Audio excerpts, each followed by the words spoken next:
Today we're going to make a little smothered sausage and gravy with what we have in the freezer. First I'm going to take the Trinity and pulverize it, and I also have these bell peppers that I got when they were on sale at Rouse's. We got some smoked deer sausage that Charlie gave me from Sweet Heat for Your Meat, and a couple of pounds of Cajun Family Tradition smoked sausage that we're going to chop up into little medallions like this. Next I'm going to heat up a pot with a little bit of oil. All I had this day was avocado oil. Doesn't take much, just about less than a quarter of a cup. I'm going to drop in all our sausage and get it browned up really good. I ordered a 13-inch McWare. I probably needed a bigger pot for this, but anyway, my pot's not going to be here till next Tuesday, so I went with this one as opposed to the big 15-inch Magnalite roaster. Once we got that all browned down, as with most of my recipes, you're going to leave the grimmies in the bottom of the pot and take your meat out. Just remove it and stick it on the side somewhere. Next, we're going to drop in all of our sliced and chopped and diced Trinity. And this was a couple of onions, probably 2 bell peppers, and a few stalks of celery.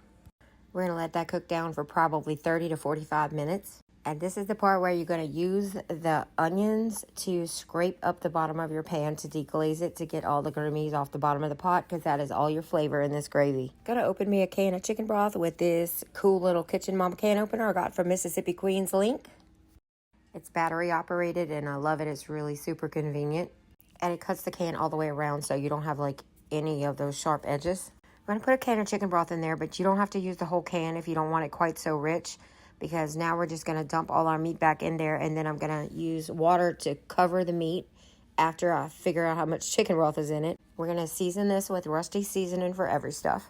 You can use your favorite Cajun seasoning, but Rusty is a good friend of mine, and he's a super good dude, and I love his seasoning. It tastes great. Look up Rusty seasoning for every stuff if you want to get you some. He's also got a spicy version of this, but this one was the all-purpose one. This is where I was just covering the sausage with water. You just want to get it right above the meat. Never hurts to put a little bit more garlic powder, because actually I forgot my garlic, like the minced garlic, after the Trinity. And we added a little black pepper because Brad is obsessed with black pepper. And then we got that up to a little rolling boil.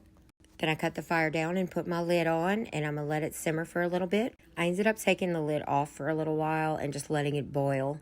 You have to just feel out how much liquid you have in there and how much you want it to smother down. We just kept cooking it it probably was cooking for about an hour at this point.